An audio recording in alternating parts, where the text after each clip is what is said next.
મનમાં ખરેખર દિલથી વિચારવું જોઈએ, દિલથી માનવું જોઈએ કે આપણે જે અનંત બ્રહ્માંડમાં કોઈ ભાગ્યશાળી નહીં.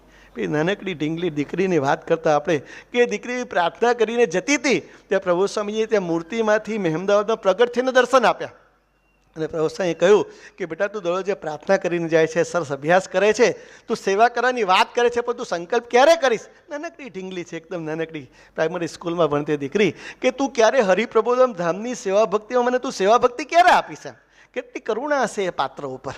એટલે ભગવાને એવા દર્શન આપ્યા, સ્વામીજી એવા દર્શન આપ્યા અને કહ્યું કે તું યારે નિમિત્ત બનીશ. એ દિવસથી એ દીકરીએ સંકલ્પ કર્યો કે પોતાની પીગી બેંકની જેટલી કંઈ બચત હતી એ તમામ એના માટે તો સર્વસ્વ હતું.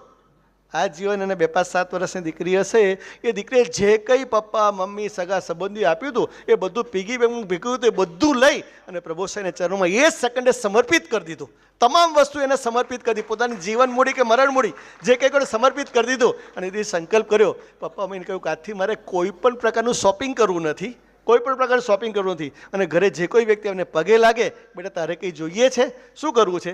તો કે મને જોઈએ છે, બરાબર છે, મારા માટે નથી જોઈતું, મારા પ્રબોધ દાદા માટે જોઈએ છે, મારા ઠાકોરજી માટે જોઈએ છે, મારા હરિપ્રબોધમ ધામ માટે જોઈએ છે. એક સ્પેશિયલ એક પોટ રાખ્યું છે અને જે કોઈ વ્યક્તિ આવે એ વ્યક્તિઓને એમાં સેવા મુકાઈ અને બધી સેવા દર મહિને ઠાકોરજીના ચરણોમાં સમર્પિત કરે છે. આટલું નાનકડું ભૂલકું છે, આપણને બહુ પ્રેરણાદાયક આપે એવી વાત છે.